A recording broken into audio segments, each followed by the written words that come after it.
Hey, welcome back to another stream, folks. It's been a couple weeks. I don't know why I have these on. It's been a couple weeks since we were working on our CloudFormation and Bedrock project, but I managed to get some time back this afternoon or this evening, so I thought we'd jump back in and see what else we could get finished.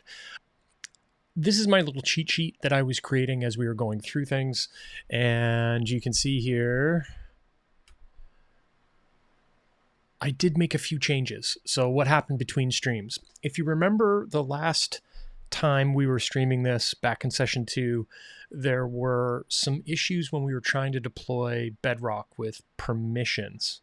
It turned out that I created the managed policy and then I created the role, but I didn't associate the policy with the role, which is obviously a very important thing to do.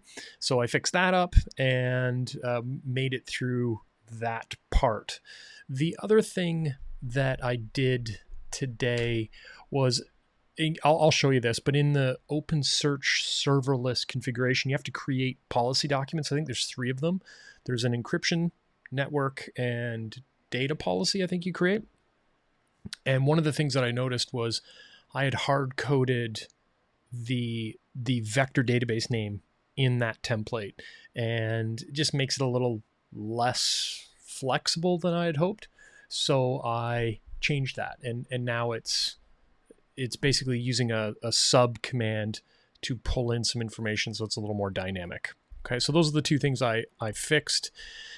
The other thing that I noticed today, if we jump back to line 19 here, we left off creating the knowledge base because we ran into a problem with the permissions, or so I thought. And I was doing some reading today, and in addition to the knowledge base, we need an index. And after a lot of reading and going through CloudFormation documentation and stuff, I realized today that you can't actually create the index in the OpenSearch vector database programmatically. So there is no option to do it in CloudFormation. So I thought, okay, maybe we create a bottle script or something like that. And there's, as far as I could tell, there's not even any API calls you can make at this point. I did ask ChatGPT, and it gave me an interesting chunk of Lambda code as a custom resource in CloudFormation that we could use. But do I really want to do that? So I think, I made a note to myself, I think today we'll set this up manually, and I'll just keep my eye open to see when this is available, and we can always revisit the project and get that set up. So here's our sort of to-do list for today: is get the knowledge base running with an index, okay, because that's obviously an important part of this, and then hopefully we can get some blog posts updated and do some testing, okay? Oh, we've got some fixes to do here too. So I called one of the policies associated with the OpenSearch database, I called it security. Silly, but it's just, I want to rename it because there's encryption, network, and data access policies. So I want to change that. You'll also notice a change here. I'm not using PyCharm. We'll see how this goes. I've been slowly moving myself over to NeoVim. No real reason. I used to use Vim all the time, and I've been following some folks that are using it as their main IDE, and so I think I've got my NeoVim configured in a way that at least is usable at this point. I'm sure I'm missing a lot of functionality. I'm still trying to remember some of the keystrokes, so hopefully we can muddle through this today. All right, so let's go over here, and the first thing I want to do is let's fix up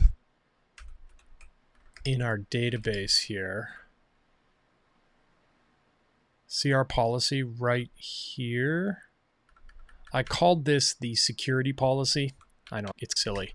It's an encryption policy. So I'm going to change that, and I'm going to change this name as well. Let's just call it encryption policy instead.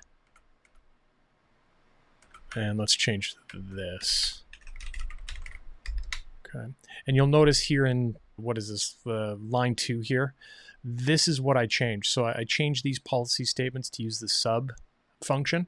And then over here, you can see how I used to have the collection name here, and it was hard-coded.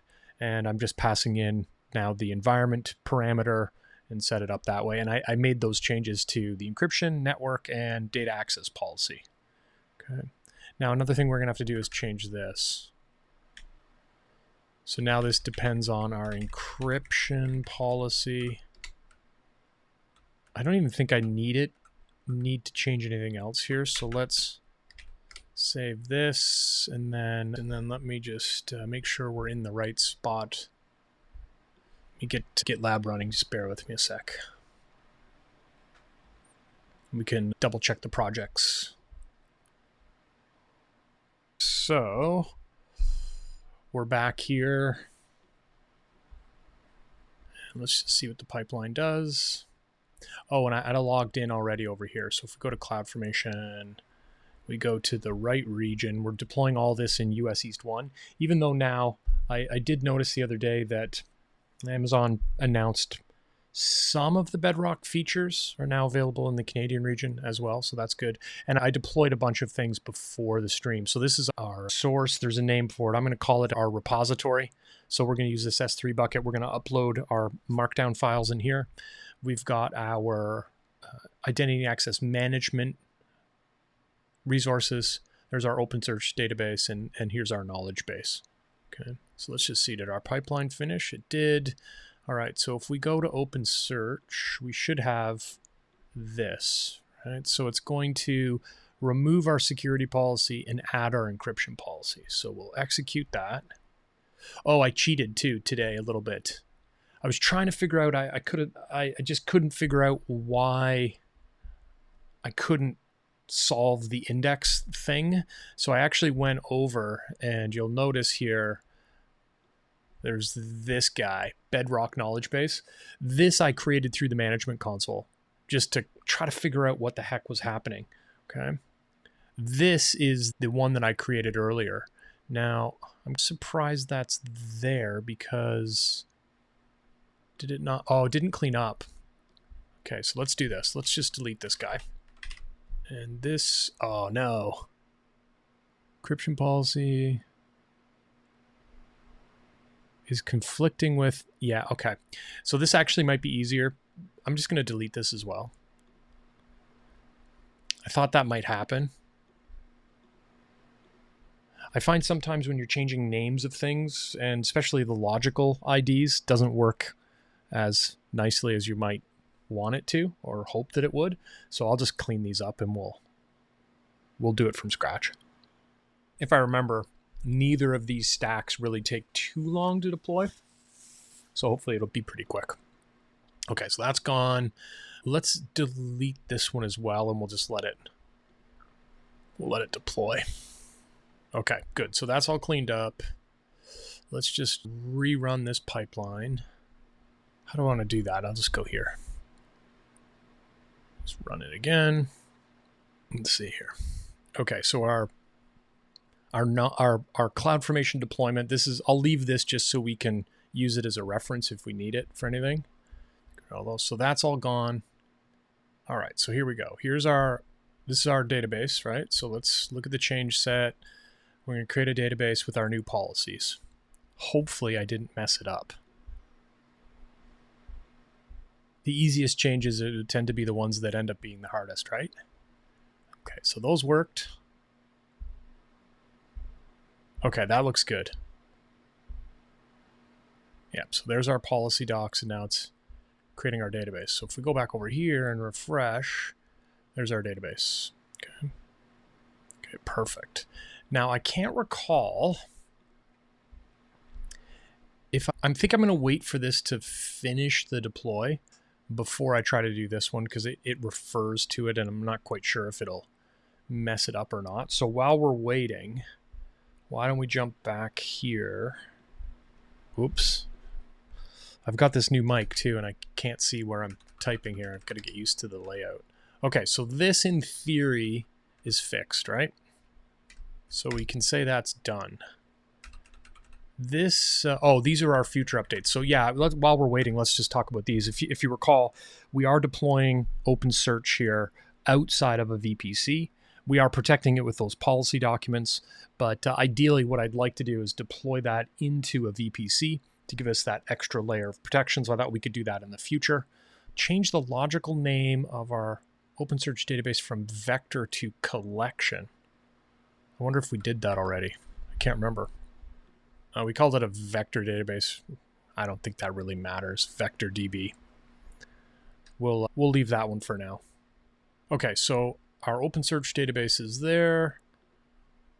Okay, that's going. And then, so let's deploy this. And then I'll show you, assuming that this goes as planned, I'll show you what the difference between these two things, these two OpenSearch collections. No such index. Oh, yeah. I forgot. This is the problem. Okay. I got ahead of myself a little bit. So if we go back to here, if you look at the collection that was deployed as part of, like I did this just through the GUI.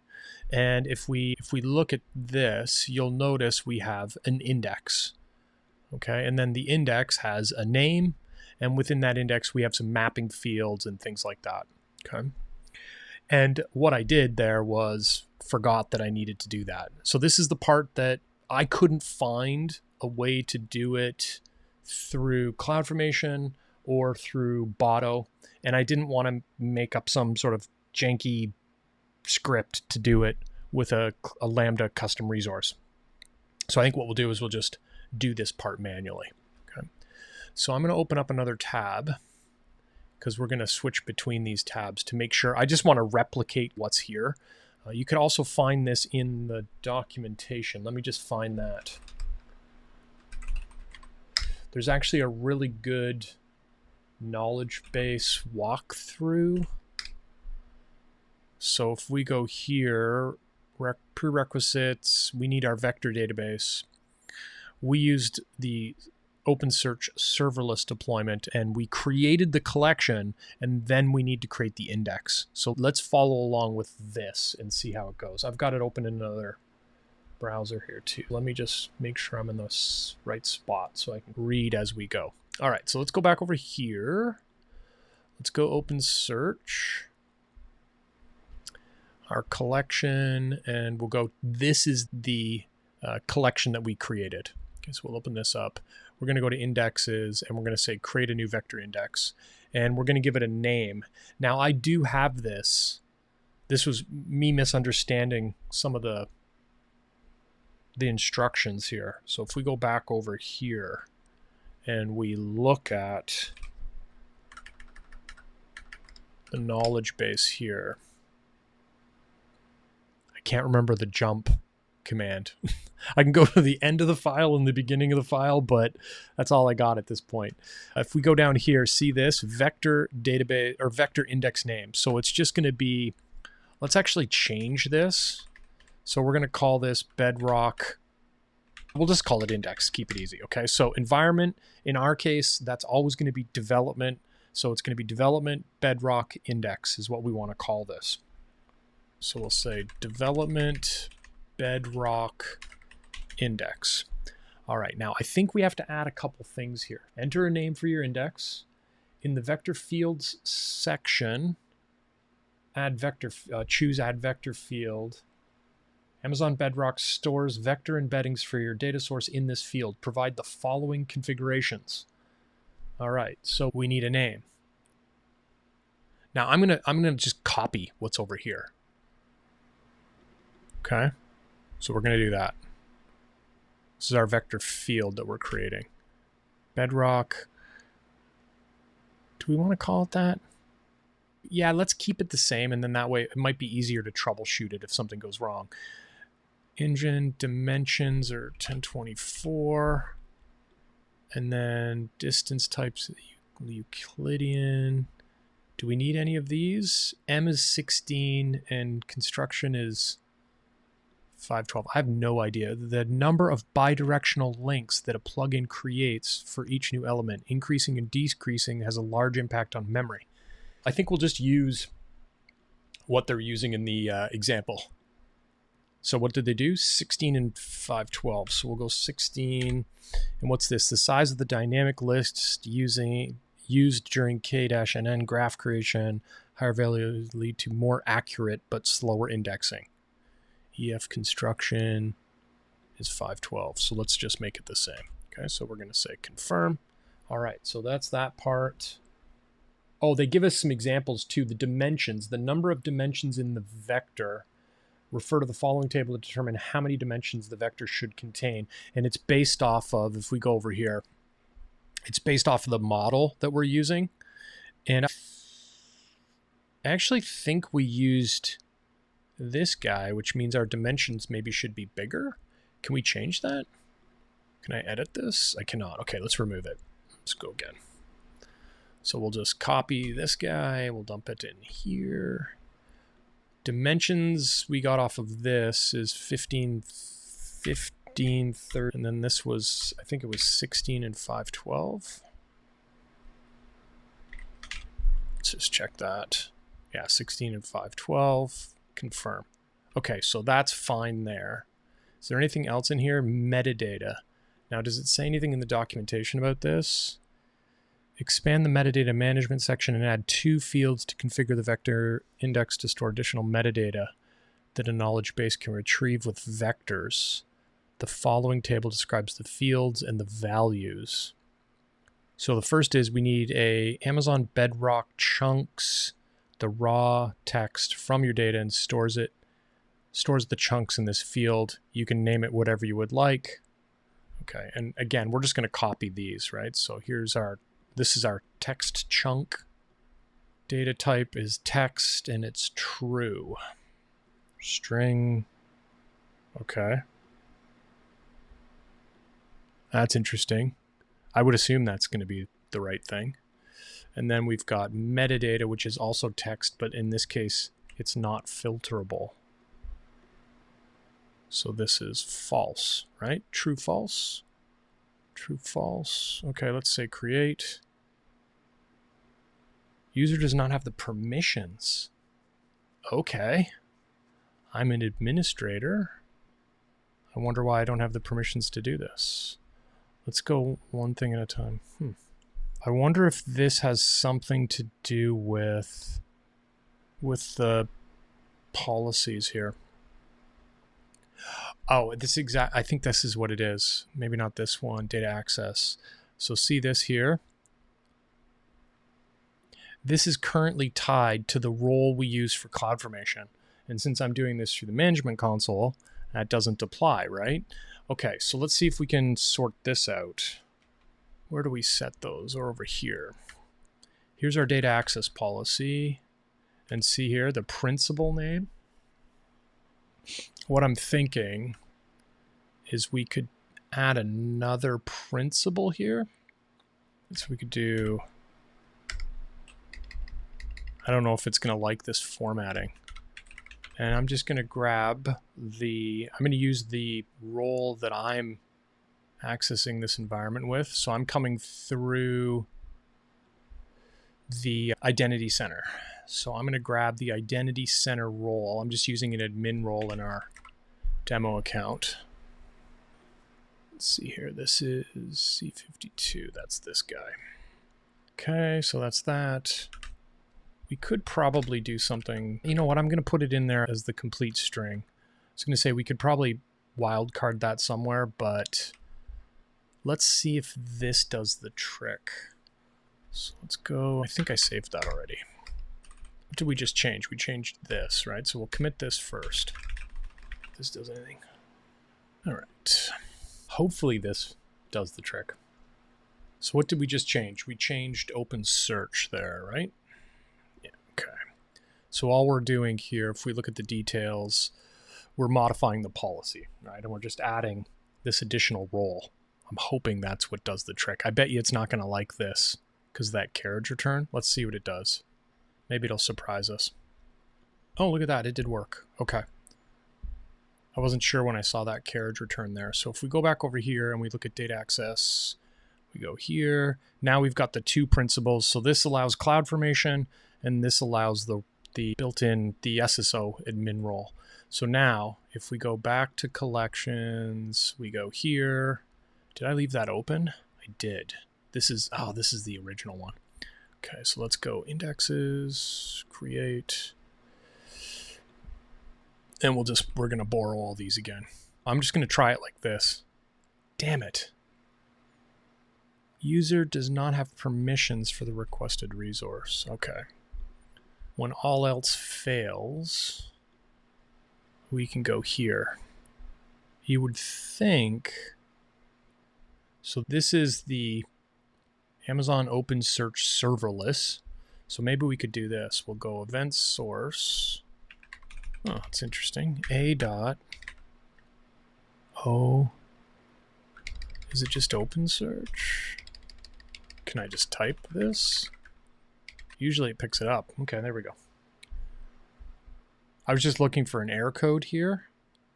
When was this? 9:36, so it's a couple minutes behind. We'll give it a second and see if it pops up. In the meantime, let's grab this. And we'll actually, I'm going to throw this in ChatGPT quickly. Just see if it'll point us in a direction. Bear with me a sec. So what is this? A serverless collection, and I'm getting the following error message. Explain the error and suggest ways to fix it. Let's see what ChatGPT points us in a direction or not. Yeah, nothing here, right? And that's updated. All right, let's see here. Indicates the user account you're using to perform the action does not have the necessary permissions. We got that. Okay. Check the user permissions. Ensure that the user account you're using has the appropriate permissions to add a vector index. I am an administrator, so that should be fine. In OpenSearch, permissions are managed through roles and policies. So we probably have enough on the IAM side, but not enough within OpenSearch itself. Verify the role associated with your user account includes permissions for the actions. It should.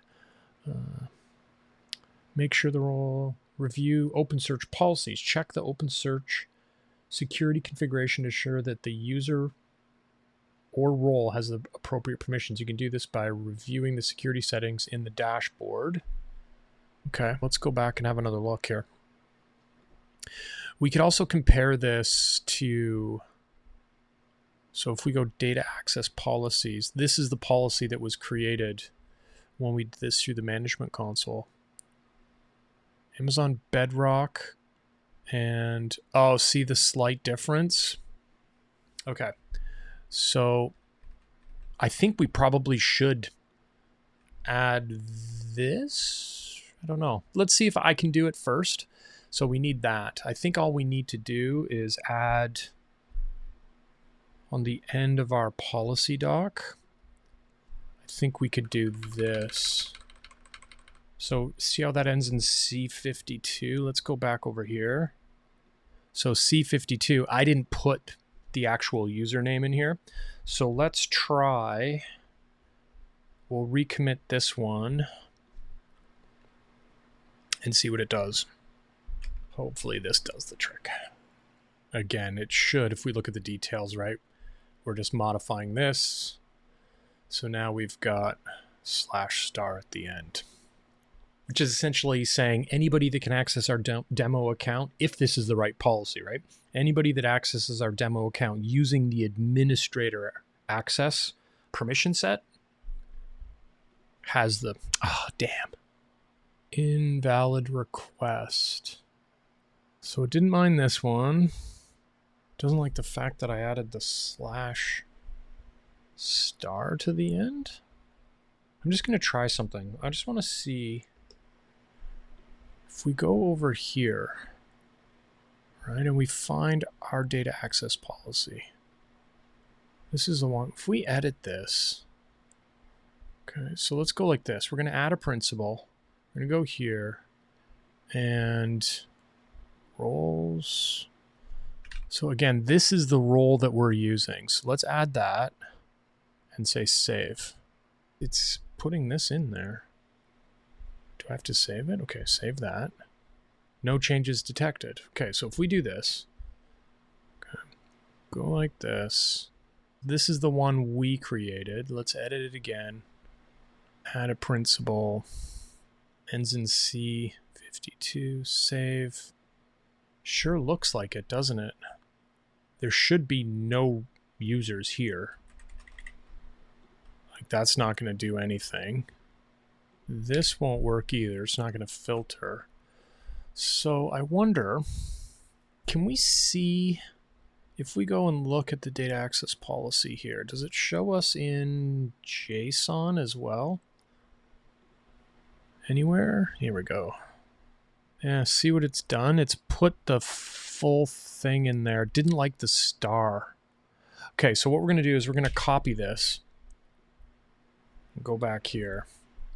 And instead of putting the star here at the end, actually, why would I copy it? Let's just go. I think that's really the only difference. If I just go like this. Oops. Oh, it's, oh yeah, of course.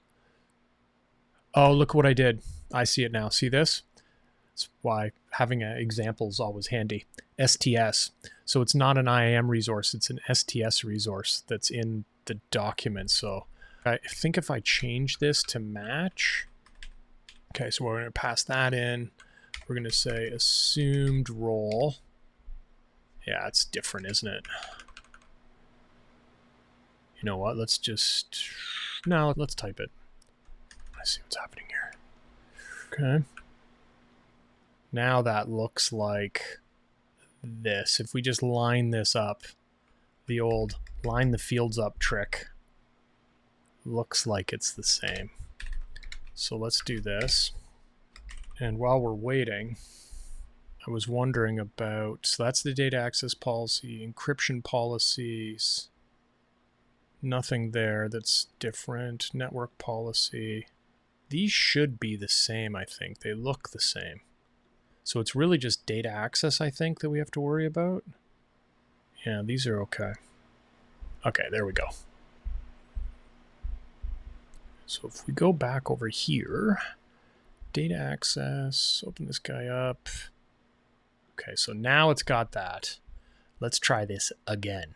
Let's go back here, we'll go here, index, create, and we'll continue to use our cheater here for now, at least, to see if we can get this to work. So we're just going to call it the same thing. Our vector fields, we're going to, oh, I did the wrong thing there, didn't I? Cancel. Vector index name. Okay, no, that's right. Vector index name. Okay. So we'll go here. That's fine. This was 1536 based on the documentation. This is 16 and 512. Confirm. And then we had two fields to add here. We've got the text chunk, which is a string, and it is filterable. I think that was the true one. Yep. And then metadata is our other field. Also a string, and it is not filterable. Let's see what happens. Hey, there we go. Okay. So now we've got our collection and we've got our index. Created the index manually, but it is there. Okay. Perfect. So that's that part. If we go back now to here, we've done all this and we should be able to create our knowledge base now. So let's go back. CloudFormation. Here's our knowledge base sitting here. I'll be shocked if this actually works based on the chain. Oh, you know what? We got to do something else before we do this. Let's get rid of a couple of these. Go collections. This is ours. We need the actual index name, right? So that's the index name. And I know I'm gonna hard code this for the time being, but we can always change this later.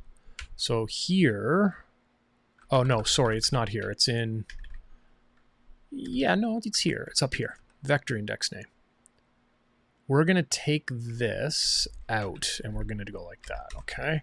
Hard-coded for testing. Okay, and then what I'm going to do is we'll put this in our to-do list. Okay. And then we can commit this and this. So what did we do? Hard-coded vector index name. Give this a bit. Should come up pretty quick. There we go. So let's go. What I want to do is, because we've made so many changes, let's just search for Bedrock. And let's just go through these and make sure there's no other change sets that we've forgotten about. Looks good, looks good. And this one is the brand new one, which should create our knowledge base. Let's see what happens. Bad authorization. So that usually has something to do with permissions. Bad authorization. The knowledge base configuration provided is invalid. Bedrock agent. Not sure. I'm going to show you something. This is neat. So we're going to refresh. You can say detect root cause. I know it's not a fancy template, right? But it highlights it. And you can now click here, click on the little create failed, and you can say view CloudTrail events. Now it's not going to, oh, it did show something right away. Sometimes it'll take a little bit of time here, but this might also be a handy way to do troubleshooting in your CloudFormation stacks. You know, if you have permissions issues or something like that. I'm going to leave this. Actually, let's close it so it refreshes. We'll come back to this. Okay. So what could this be? Again, if we look at our collections, just to have a comparison here, right? There's our policy docs. This is the one we created through the management console. It probably is going to be permissions like with an IAM role or something like that. Notice this here, data access. Oh, okay, that's fine. There's our network policy. There's our data access policy. Change, create change set, execute change set. Not much that's going to help us there. Let's get rid of this. Let's get rid of this. Update access policy here. This is probably, see this validation exception? So let's have a look at this error message. The knowledge base storage configuration is invalid. Bad authorization. Doesn't really give us a lot of indication of what we've done wrong. Here, let's try this. Let's take this. Let's see how Amazon Q does with this. Incorrect storage configuration. Ensure that the storage configuration specified in your CloudFormation template is valid and matches the requested format for the chosen OpenSearch storage service. Double check the OpenSearch serverless configuration. Okay, so that's good. So let's have a look at that. We want to check the storage configuration in the knowledge base. So if we go back here, so there's our storage config. Oh, I wonder if it's this right here. Okay, there's our OpenSearch serverless configuration. That's the ARN for our collection. Field maps. So I wonder if this is the problem right here. Let's check that in the documentation, just so we get an idea of what it's actually expecting here. Contains the names of the fields to which to map information. That's weirdly worded. Contains the names of the field to which to map information about the vector store. Metadata field. The field stores metadata about the vector store. Text field. The name. Vector field. I wonder if we can use our little cheater database here to figure out. Sometimes we can run like a CLI command against this to get the configuration of the index. Like I think what we've done is see this vector field name. Is it vector field name it's asking us for? Metadata field, vector field. The name of the field in which Amazon Bedrock stores metadata about the vector store. Okay, so let's do this. Let's try this. AWS CLI. I've used this little cheat in the past to help figure out some of the syntaxes if you're not sure. So we have a collection, right? And then in that collection is an index. I wonder if we can just do get collection with the name. Okay, so let's try this. I'm just wondering if it gives us the syntax of this, then we can translate this into our CloudFormation template. So here's what we're going to do. We're going to say AWS OpenSearch Serverless, and then it's not create. I've got it open on another window here. I want get, right? What was it? Create, delete. Oh, yeah, get. There is no get collection. Hang on, let's try this again. What did I see? I was looking at create the whole time. Jeez. Get. See, this probably won't do what we want. Let's run it. I don't think it's going to give us the detail that we want. So I'll do this. List collections. Yeah.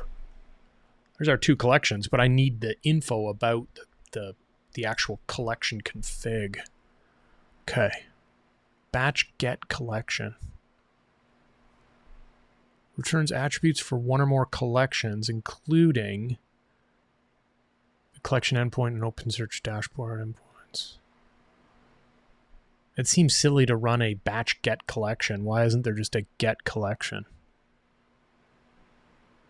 There definitely isn't. Okay, let's try this. So it's just batch get collection with an ID. So we can do this. Batch get collection ID, and we want this one here, I think. Nope, sorry, this one. What's this do? Still doesn't give us enough info, does it? No. It was worth a shot. It's weird because it feels like it's mixing these 2 things together, isn't it? Metadata field, the name of the field in which Bedrock stores metadata about the vector store. I wonder if we could do the RTFM thing here and just, after the vector index is created, you can proceed with create your knowledge base. Okay, let's look here. Doesn't really give us a lot of info, does it? I wonder if we go here, let's go like this, collection. Did I get logged out? I did. Give me a sec. All right. Remember what I was saying about my key maps? Oh, there we go. User error. Hang on one second. Get logged back in. All right, so if we go back over here, we are going to say collection. Oh, wrong region. Go back to US East 1. And actually, sorry, no, we don't want to do this. We want to go to Bedrock. All right. And we want to create ourselves a knowledge base. So we should have one already. This is the one I created earlier. So let's just do this. Use an existing role. This is our Bedrock role that we've created. Okay, we'll say next. This is our knowledge base. We can use the same knowledge base. So this is the S3 bucket we created. That's fine. Don't have to worry about that. We're using just a built-in key for that. We're going to use Titan. Actually, let's check this. What did we actually use in our configuration? Because we set this up and it's been a while and I don't remember what we did here. Embedding model. We're using Amazon Titan embed text v1. It's changed maybe? Okay, let's use this. Does it change this? Yeah, see how it's changing based the dimensions? So I think this is what we used. All right, so now we're going to choose a vector store we've already created. Okay, maybe this will give us a little more information here. Provide the name of the vector field that you configured in OpenSearch. Bedrock will store embeddings in this field. So if we go back over here and go to OpenSearch, if we kind of work backwards on this, go to collections, this is it. So it's asking us for the vector field name. So in this case, that's the vector field name.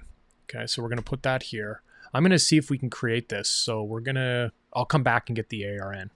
Okay, so that's fine. Oh, we need the index name, which we already have in our template, right? So that's that. So let's take this. We'll jump back over here. And let's start modifying some of this. I think we should pass all of this in as parameters, hard-coded for testing. Okay, oops, let's do that. And then I'm going to make myself a note because I will forget. I don't know, I've suddenly forgot all my keyboard maps. Okay, so was that? It's the... Oh, sorry, it's in the knowledge base. It is the vector field. Okay, so there's that. So that's the first one. Okay. Specify the names of the following fields in your vector database. Bedrock uses these fields to store your data. If you haven't configured these fields in your vector database, before this step, your knowledge base will fail to create. Oh, I see. So text field name is just text field name. Bedrock managed metadata. Okay, so I think this here goes here, and this here goes here. And we can make these whatever we would like, right? I think. Now, assuming, let's say next. Oh, I need the ARN of this. Forgot. Do they give us the ARN? They do. Go here. Right, say next. Gives us our summary screen. Oh, I'm gonna, yeah, let's see what happens. It didn't error immediately. That's always a good sign. You do have to leave it on this screen. I've made that mistake before. It does give you a little pop-up. It says, if you leave this screen, we'll stop creating this stuff. And I just said, yeah, whatever. I didn't really read it. Continued on. Didn't go the way I'd hoped. Okay, so let's leave this running. And then if we go back to our CloudFormation document here, okay, and we go open a knowledge base. So our text field becomes, assuming we've done all this correctly, right? Becomes this. Okay, and I'm just going to mark all these so we can come back to them later. And then this guy, where's my console? We then need to change that to, oh, it's done already. Text field name, I think I want metadata, right? It's this. Okay, so we'll do the same thing. Hard coded for testing. Okay, so that's good. Now let's just go back over to the console for a sec. What did we call this? So now we've got 2 quick start knowledge bases running. So neither of those should cause a problem for what we're doing. So let me just commit the changes we made. Okay. Okay, so that's that. Did I leave? I can't remember now if I left that stack. Yeah, I did. Damn. Okay, so let's delete this.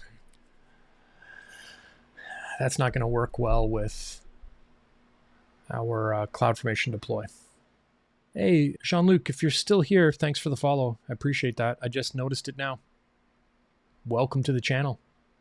Okay, that worked. So there's our review. If we go change sets and we just have a really quick look at the template, we should see those hard-coded pieces, right? So these are the things we passed in. So let's execute this change set.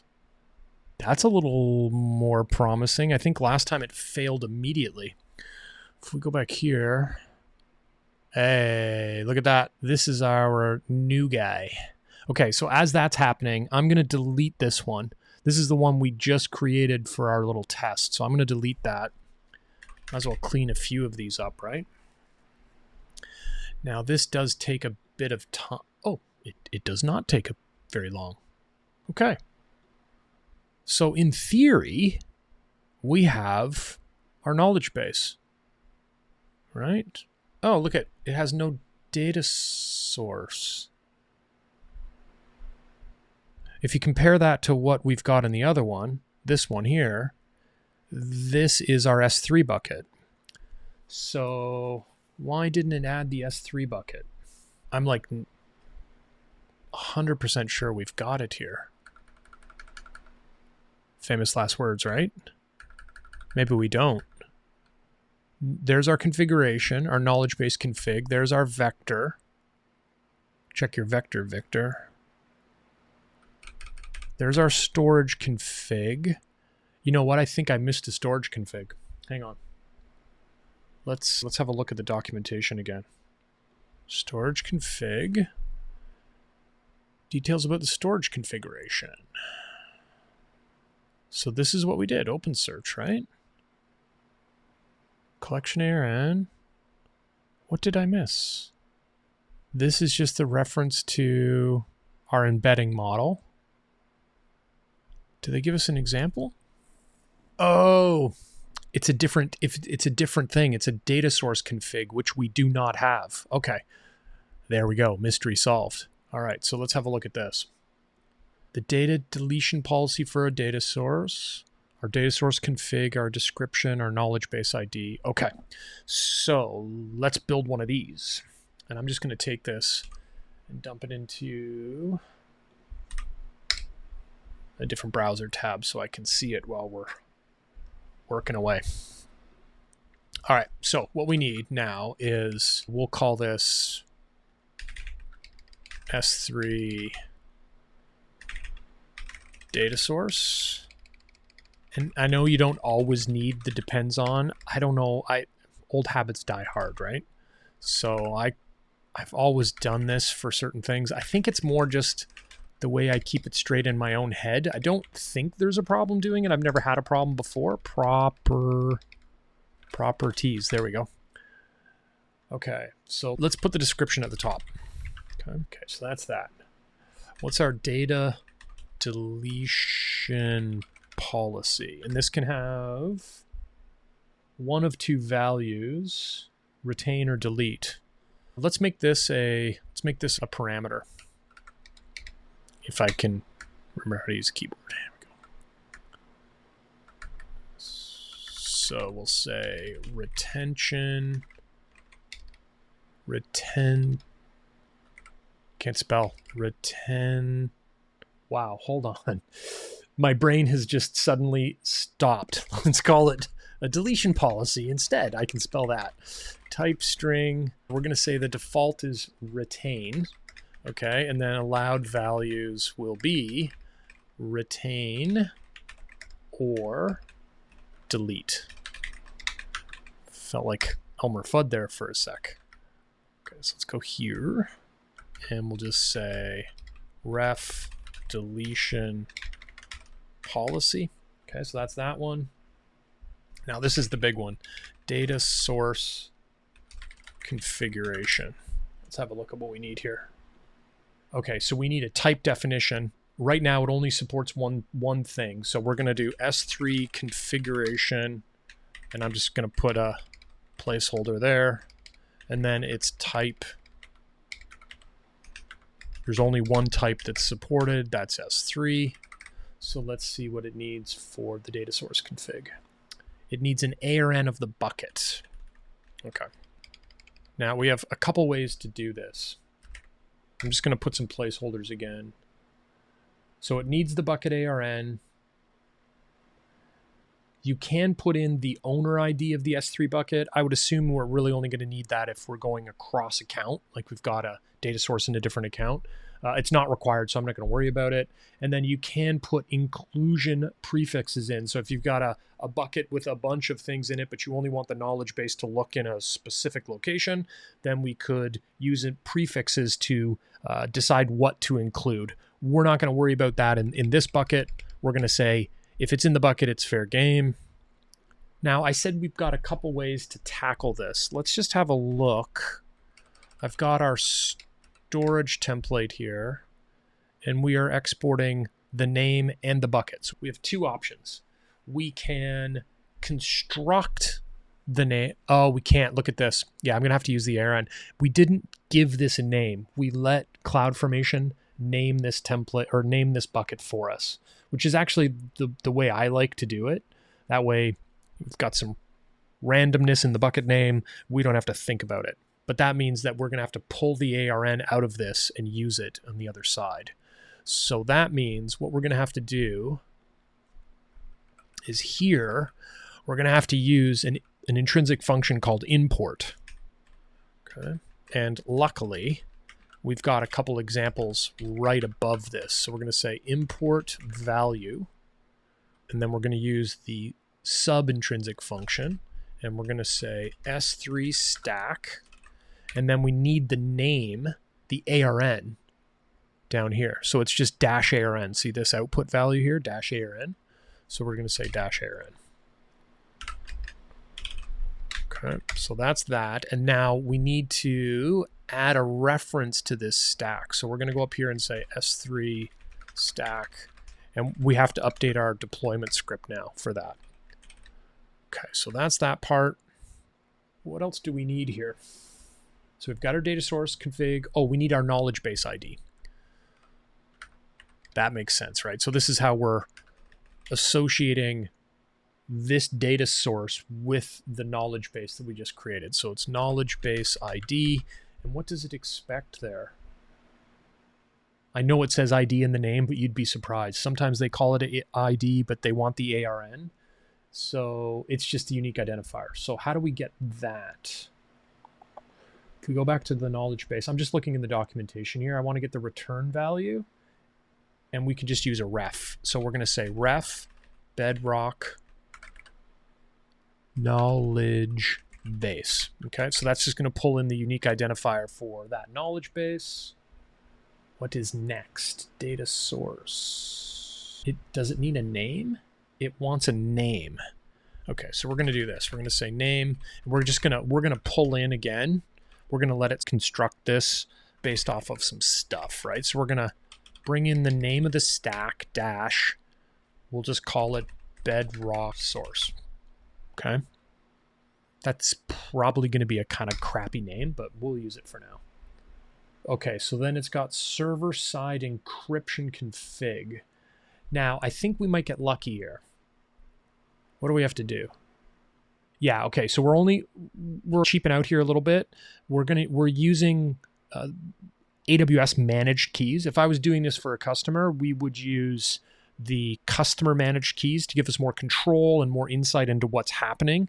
But at least for what we're doing here in the demos, we're just using the AWS managed keys. So I don't need, if I'm understanding the documentation correctly, I don't need anything for the key configuration there. That should be fine. And there's one last thing, there's a vector ingestion config, contains details about how to ingest documents. Okay, what's that? Oh, this is chunking config. Details about how to chunk the documents in the data source. A chunk refers to an excerpt from a data source that is returned when the knowledge base it belongs to is queried. Is this required? It's not required. I think for now, we're going to keep this as simple as we can to see if we can get it working. Okay. So let's save this. Okay, so I'm going to go and say commit feature added S3 data source. Okay, so that's that. And remember, we've got to change another thing here. So we've got to go to here. And in here we have our knowledge base config. Here we go. So we need to say S3 stack is application S3. I'm putting these in just to keep it logical. So this now it's relying on these jobs before we can do this. And then all we're going to do here is go S3 stack equals S3 stack. What we're doing here is when we make these types of references, what we're doing is, remember in CloudFormation, you can relate templates to each other in two different ways. You can do this parent-child relationship. So the outputs from one template become inputs to the other, right? And you can do a parent-child, or you can do what's called nested templates. And that's what we're doing with these. So whenever you see something like, let me show you what I mean. Let me make sure I saved this. So if I show you, actually, let me just show you exactly what we did. So if we go to S3, we've got this output value here, and we've got an ARN, right? And then in our template, in our knowledge base template, we use this intrinsic function import value. So this is an example of a nested stack. Okay, so the outputs from one become inputs for the other. Parent-child works the same way, but you refer to them slightly differently. I don't know why I decided to do it this way, but it's just the way I've always done it. And I'm used to it now. So let's do this. CI added data source to the deploy. Okay, so let's push those. See how we did. Typical. S3 data source invalid template resource property. It's probably a spacing issue. So if we go back over here. Oh, sorry, I didn't change my screen. Yeah, so see what I did? This is just in one tab that it shouldn't be. So we should be able just to pull it back. That's better. Oh boy, what did I do there? Yikes. Hold on. Okay, so there, I just undid what I didn't mean to undo. Let's pull that back, save that. There we go, that's better. So if we go back over here now to our deploy, hopefully that was the only problem we had. Nope. Unresolved dependencies, Bedrock knowledge base. So that's, again, a typo of some sort, probably case. Bedrock knowledge base. Bedrock knowledge base. What's wrong with that? Why am I typing this? Hold on. Let's just go like this. Okay. And then this down here. Bedrock. Famous last words. Let's see if we get it this time. Hey, okay. Validation is good. Oh, sorry, I didn't change my screen again. Suddenly I'm forgetting to change screens. Okay, so that's good. Now, if we go over here again, change sets, here's our new change set, and we're adding this data source. And before we do it, we'll go here, and we should see S3 stack. So that's our stack name. That's where that output value comes from. So now we're pulling in the stack and constructing the name. So hopefully this will work. Right? We're adding a data source. Okay. Easy. Okay. Let's refresh. And we'll do knowledge base. And there we go. Okay. This is good. This is good. Now let's go back to our to-do list here quickly. So what have we done here? We've crossed off a couple big ones up here, right? So we now have our knowledge base created. We created our index. We did it manually, but we did it, okay? Now what we need to do is upload some source data. Lucky for us, we use a static site generator. It's called Hugo. And all of the blog posts and everything are all just in Markdown. And the Bedrock knowledge base, it supports Markdown files. Let me just actually pull that up for you so you can have a quick look at what it supports. Because it doesn't support everything at this point, but it does support what we've got here. Now, I think I've got it. Where is this? I found this in the documentation before. It supports like MD files, Markdown files. I think it's PDFs. After you create knowledge base, you ingest data into the knowledge base so that you can be indexed and queried. Okay, ingestion converts your raw data into data source into in vector embeddings. It also associates raw data and relevant metadata. So we've got our S3 bucket. The files are in supported, okay.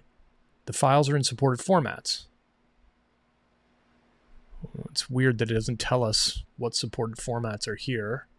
We have to have a maximum size of 50 megabytes. there's going to be no problems there. You can create metadata files that go along with your source data, and this is a way that you can tell the knowledge base or provide the knowledge base with some additional information. Tell it a little bit about what the document is. We're not going to worry about that today. Okay. All right. So that's that. Huh. Isn't that funny? I came across it before, but I don't know where it is now. It's probably right in this document somewhere, and I'm just not seeing it. Let's push on. Okay. So what I'm going to do is we're going to go to S3. Here is our knowledge base document, or our knowledge base data source. It's empty. Okay. We are going to not do anything fancy here. I am simply going to grab, I've got a copy of our website, the blog data on my laptop. So we are going to grab all of the MD files. I don't know how many files it is. Got to be 100, I would think. I don't know. I guess we'll find out in a second. I'm going to grab every MD file that we have. These are all the blog posts we've ever done. And I'm going to, if I could drag this over, it would be helpful. Let's try again. Try again. There we go. Okay. It's 115 files. So we are going to just upload those. This is where you could think about, if you can imagine, if you've got lots of data you want to upload here, you've got a couple options. If you wanted to do it in an online way, you could use something like S3 transfer acceleration. If you're going long distances, the farther it is between your source of the data, like my laptop, and the destination S3 bucket, the better improvement you'll have on the speed that, or the length of time it'll take to get that data into S3. You could use something like data sync, or if you had a huge amount of data, you could order yourself a Snowball Edge and have Amazon ship it to you and load it up and send it back. Okay. For us, we've got a whole 551 KB of data, so no problems. So we're going to say close. There we go. Now, this is a little thing that can trip you up. You'll notice when we refresh this, let's get rid of our little test knowledge base. It's not synced at this point. So we have to sync it. I'm going to do this through the management console for now. So you can just highlight your data source and say sync. Okay. Oh, look at, too good to be true, right? What happened? It's probably a permissions error. Access denied. Okay. Called S3. So we've got some sort of permissions issue in the role that's associated to our knowledge base. So we can figure this out.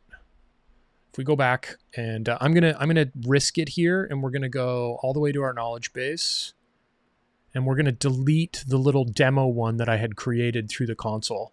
I think we're in good shape now. Do I want to do that? I'm not going to do that quite yet. I might use this again as a source for, see this the service role? This is the role that is associated with our knowledge base. And it probably has somewhere in here this. See this? So this is giving it access to S3, getting objects and stuff. So this is what we've missed in our knowledge base. So if I go back here, and this is the service role that we've associated with our knowledge base. If we have a look at this one, Bedrock, S3 get. We got get and list. There's got to be some sort of slight difference here. Get object. They've got a condition here. That shouldn't matter. What have we done? That's not quite right. Let's do the obvious thing first and just check this bucket name. So it ends in 4H5. 4H5. So we're there. That's fine. Let's go under permissions. There's no bucket policy here. You know, the other thing, I did this today, trying to troubleshoot some permissions. One of the other things that I've started doing more of, and it's been quite helpful, is if you go to IAM, okay, I know we're deploying all of this through CloudFormation. Okay. You can go here, find your role. So this is our role. And then go under, this is our deployment, our policy. And what I did today was I just opened it up. I didn't make any changes in here, but what I did was I said edit. And it's got the visual editor here. And see this? It's throwing an error. So it's an invalid action. So this is a typo here of some sort, okay? This is actually handy. I used this to solve a problem today where it was a container service we were building for a customer. Same thing, there's just some weird stuff going on. And I thought, hey, I'm gonna go over there and just have a quick look at what is in the policy. And this little visual editor and the kind of the syntax checker here, really handy. So this way we know there's something wrong here. Again, if we just compare it, oh, that's our original one. List object, what did I type? S3 list object. Is it because we've combined it together? S3 list object. Weird. What if we go here? Now I've got let's go back over here and go Bedrock. Let's find this one. Here's our S3 policy. We're going to do the same thing here. It doesn't grant any permissions. That's very strange. Sure it does. Let's say edit. So it doesn't have any errors here. List bucket, it's got on the bucket name, and then it's got a get object call. So let's split this up in our configs as well. Maybe it's just the way I've put them together. Maybe it doesn't like it. So in theory, I could mark this as also complete. So I have a security, IAM role, and then I've got our manage policy. So what we're going to do is we're going to break this into two things. So we're going to call this list, and I'm just going to say, we're going to yank the 7 lines, and we're going to dump it here, and we're going to say, whoops, S3 get, okay? So up here, we're just going to go bloop, bloop, like that. Down here, we're going to do this, and we have to make one other change here. We don't really need the join statement here anymore. We can just do it like this. Because in the list object, I don't think it needed, I think it was just like that. Down here, when we say get object, we want to say basically get any object in the bucket. So let's save this. Now, while we're waiting, let's go back over here. I'm a little confused still on this. List bucket, get object. I don't know why it was complaining about it. Maybe it just doesn't like the fact that I had it /star. Let's see what it does. Okay. Let's go to CloudFormation. Okay, perfect. Go resources. Let's go have a look at this policy doc. S3 list object. I don't think there's a spelling mistake there. It looks good. So now we've got the no /star, and then we've got get object with a /star. Okay, so let's go back over here. We're going to go back and we're going to say sync. Ah, we're so close. Access denied. What are we missing? The problem with this is it's probably a data plane operation as well. So CloudTrail, we're going to look, but I would be surprised if we see it in here. Control plane versus data plane operations, right? So you can see these are all just us. This is me running our ingestion job. So that's a control plane operation, and then the data plane operations, I don't have them enabled. So damn, how are we going to fix this? Let's go back. Let's just have a quick look at this. You know what? Let's go like this. Let's sync this up. Does it work here? Is not able to specify embedding model.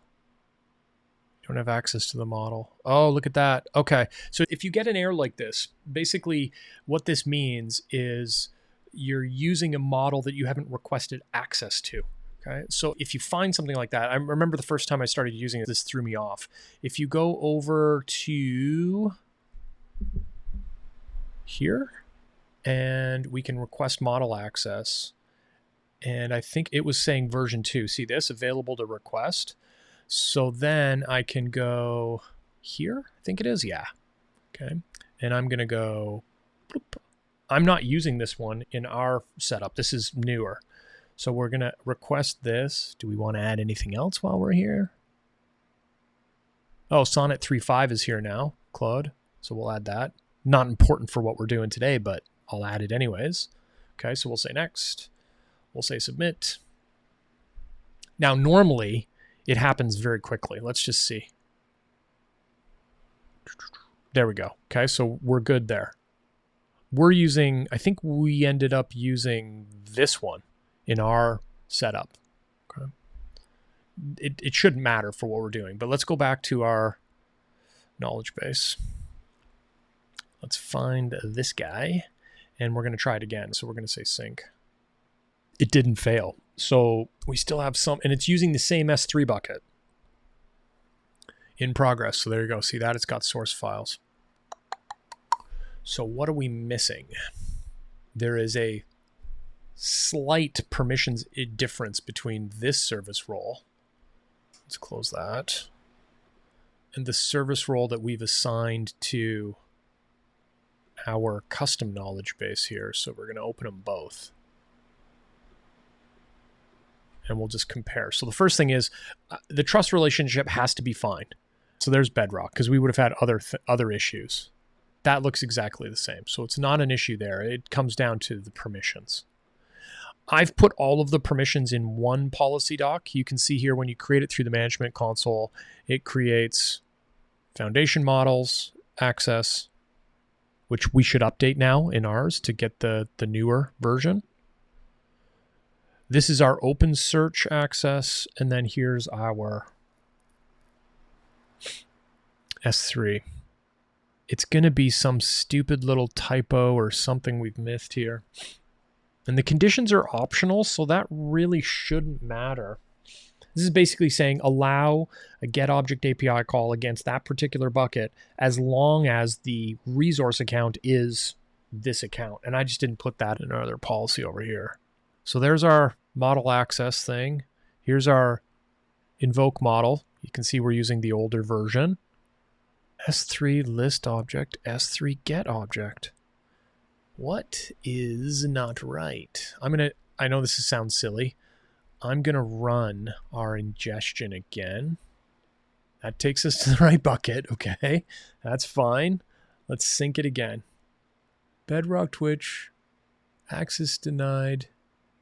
Call to S3 source did not succeed. Oh, it's real pisser. We're so close.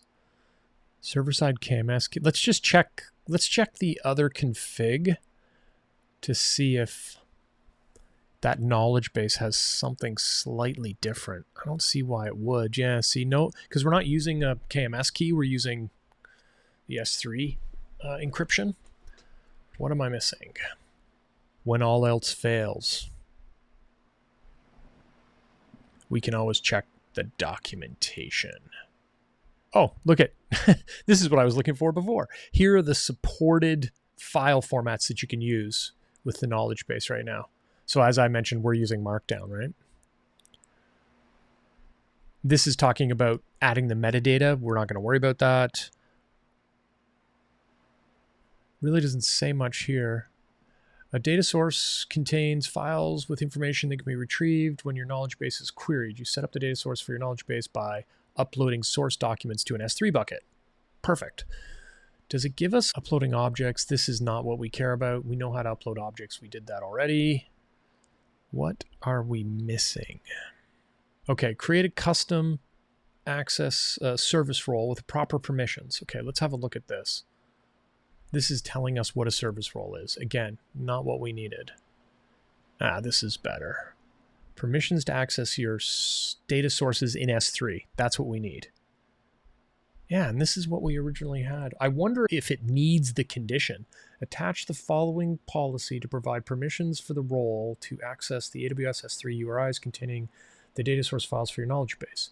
In the resource field, provide the S3 object containing the data. If you have encrypted, I wonder if it wants the I wonder if it needs the condition. Maybe it does. We need this. We've got that.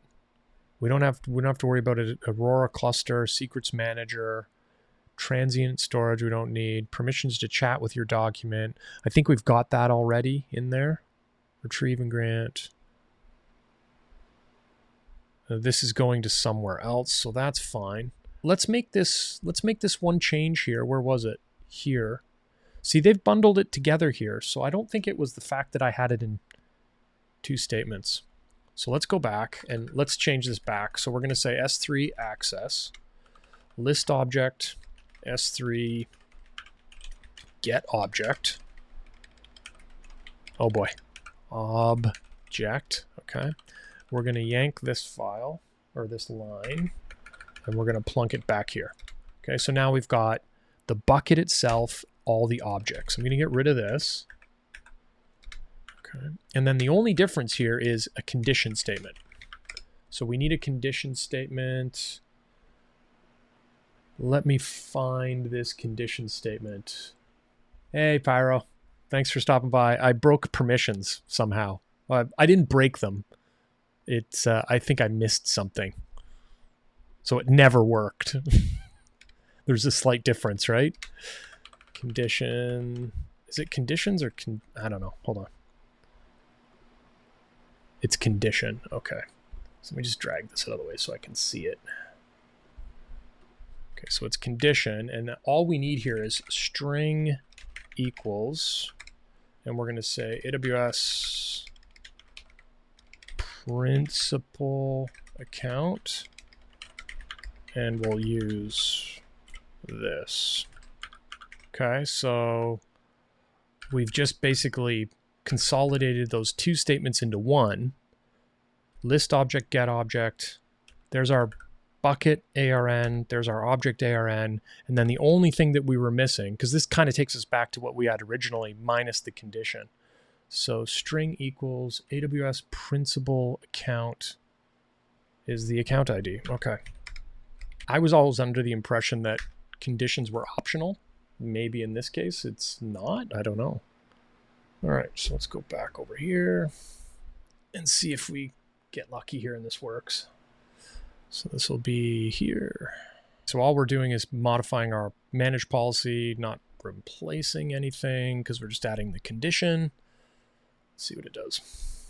Okay, that's good. So these are the things that don't matter at this point. And then here's our new, now we've got principal account, list and get. There we go. Okay, let's give it a shot. Let's go back to Bedrock. Let's put this in our favorites bar here. Where are we? Knowledge base. Ah, son of a bitch. That's going to be something really stupid at this point. And I know this bucket exists because we've checked this already. So I didn't do anything stupid there. Because if I search for it, and that's the same bucket we used for our little console deploy just to test it. What the hell am I missing? Again, let's go and look at, this is the one that was deployed through the console. Oh, look at this. This is slightly different than what's in the documentation. I'm sure, right? Permissions to access your data sources in S3. They've got principal account here. But in the actual, this is the policy that was created for us by Bedrock. It says resource account. Okay, it's worth a shot. At this point, I'm stumped, so let's try it. Sorry, I'm wrong screen. Okay, so all we want to do now is just take this and make this resource account, I think it was. I'll just check. Yeah, AWS resource account. Condition string equals AWS resource account. Condition string equals AWS resource account. Again, worth a shot. What's the worst that could happen, right? I'm going to do something stupid as well. I'm just going to check this because this is the problem that I had right at the beginning. I mentioned that I had created the role and then not associated the manage policy to it. But I think we've done this before. Yeah, okay. So there's our role. There's the policy doc. So it's not that. Okay, so now it says resource account. And that's part of my, whoops. That's part of my S3 statement right there. Okay. I'm just going to have one other look here before we try this again. Yeah, okay. Did it fail like it did? When are these from? 9:02, it's a couple minutes behind again. Okay, so I'm gonna resort to, where did it go? Let's throw this into ChatGPT and just see if it gives us an idea maybe of what's happening. The permissions look right to me. I don't know what I want to ask. Let's see here. So Bedrock service does not have the necessary permissions to access the S3 bucket or the object. Common issue with permissions. Yeah, get it. Verify the S3 bucket policy. Check the bucket policy to ensure it allows access to the required operations. There is no bucket policy, so that should be fine. Check the permissions on the role, which look exactly like we have, minus the fact that in our example, we have a condition. ARN, it's got get object and list bucket. Oh, wait a sec. Oh, got logged out. Give me a sec. So they have get object. No, that's fine. I think that's what we have. CloudFormation. Get object. Oh, shit. Okay. I don't know if I believe ChatGPT. Hold on a second. I have list object in mine, and it's saying list bucket. I really hope that's not the problem. Let's check this one. This is the service role that the service created for us. List bucket and get object. Son of a bitch. List object. Get object. This should be list bucket. Okay, hold on. Can't believe. Oh, wow. I'll believe it when I see it, but if that's the problem, this should be list bucket. That'll be bad if that's what the error was, but it'll also be good if we fixed it. That's probably why. Remember I said earlier in the stream, I'm like, why is it complaining about list object? Remember it was giving us a syntax error, and I'm like, no, that's right. Oops. Okay, let's go back over here. Change set. There's our change set. We've seen this more than once. We're going to get rid of these again. List bucket and get object. Looks a little better. In theory. Okay, complete. Fingers crossed. Let's go back over to the knowledge base we deployed. And we'll go back to here and we'll say sync. Oh, look at that. It works. Okay. So if we go here now, there we go. In progress, we've got 115 files. Should not take very long. What's the saying? KISS, keep it simple, stupid, or something like that. It's always the easy things, right? All right, complete. If we refresh. Okay, good. So now what we should be able to do here is we can select a model. We're just gonna use, let's use Anthropic actually, and we're gonna do Claude Sonnet apply. Please add a data source and sync it. Okay, I already have a data source. What did I miss? Okay, there we go. Perfect. Configure retrieval and responses to customize your search strategy. That's fine. Let's just try this. So this is pulled in all of the blog posts that we've written over the years, 115 blog posts, right?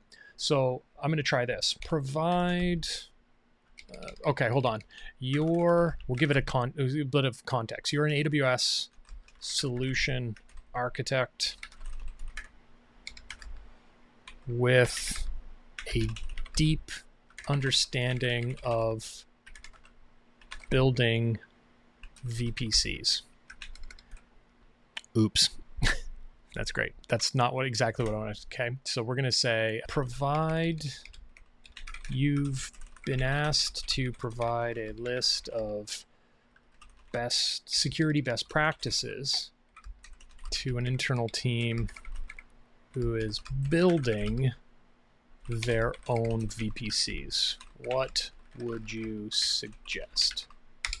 All right, there we go. Some key best practices. Implement security, blah, blah, blah. This is really what I'm after. See all these references here? So I can say source details. And somewhere in here, it will provide us with, see these? There's our best practices blog post, markdown file reference. There's another security best practices. It's referring to it a bunch of times by the looks of it, right? But you can see now what this is doing is it's augmenting the foundational model with our own custom knowledge base. So I could ask it again. Let's try something else. So you can see in this case, we've written articles about troubleshooting with KMS before too. So you've got a couple options here that it's pulling in. If we open up the source details, you can see that's the specific blog post that it's referring to. So that's pretty cool. So we've got it working. Awesome. I think I'm going to quit while I'm ahead. So actually, before we do that, let's just jump back over to this and have one last look at our README. So we've uploaded, and now we've got the ability to query the knowledge base. I know it's just through the management console at this point, but you can imagine now we could actually write API calls to do this with a Boto script or something like that if we wanted. So that's pretty good. We've done almost everything that we needed to do to get this running. I think what I'll do is future updates here. So maybe we'll put some guardrails in just to basically say, hey, you can't answer information like about X or something like that, right? So there you have it, folks. We made good progress today. Let me check this in, and we'll just push that. Perfect. Thanks very much for joining us. I'm glad we got it sorted out. Had a little bit of a hiccup there at the end, but it's always the most easy thing you can think of that causes the problem. So we'll see you back next week. We'll continue to work on the knowledge base. Until then, bye.